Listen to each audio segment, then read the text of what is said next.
लो जी, आ गया खेसारी लाल यादव जी, रानी एक्ट्रेस और सपना चौहान का एक बहुत ही बेहतरीन वीडियो सॉन्ग का फुल टीजर रिलीज हो चुका है। और इसे गाए हैं खेसारी लाल यादव जी और इसे लिखे हैं कृष्णा बेदर्दी जी और म्यूजिक दिया है आर्या शर्मा जी। और वीडियो में खेसारी लाल यादव जी, रानी एक्ट्रेस जी और सपना चौहान जी, जो कि आपको स्क्रीन के ऊपर दिखाई दे रहा है। जिस सॉन्ग का टाइटल रखा बैगन बिछौना में, जो कि फुल टीजर रिलीज हो चुका है वीडियो सॉन्ग का और होली गीत 2023 का है।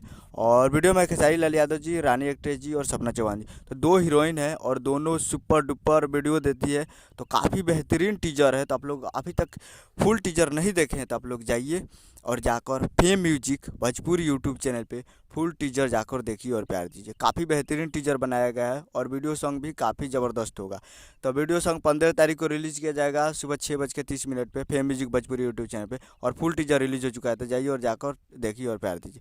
उम्मीद करें वीडियो अच्छा लगा तो चैनल को सब्सक्राइब और बेल आइकन प्रेस करते हैं, कैसे खेसारी लाल यादव जी का लेटेस्ट न्यूज़ लाते रहें। और वीडियो अच्छा लगा हो तो वीडियो को एक लाइक कर दिए। मिलते हैं अगले वीडियो में, तब तक के लिए जय हिंद, जय भोजपुरी।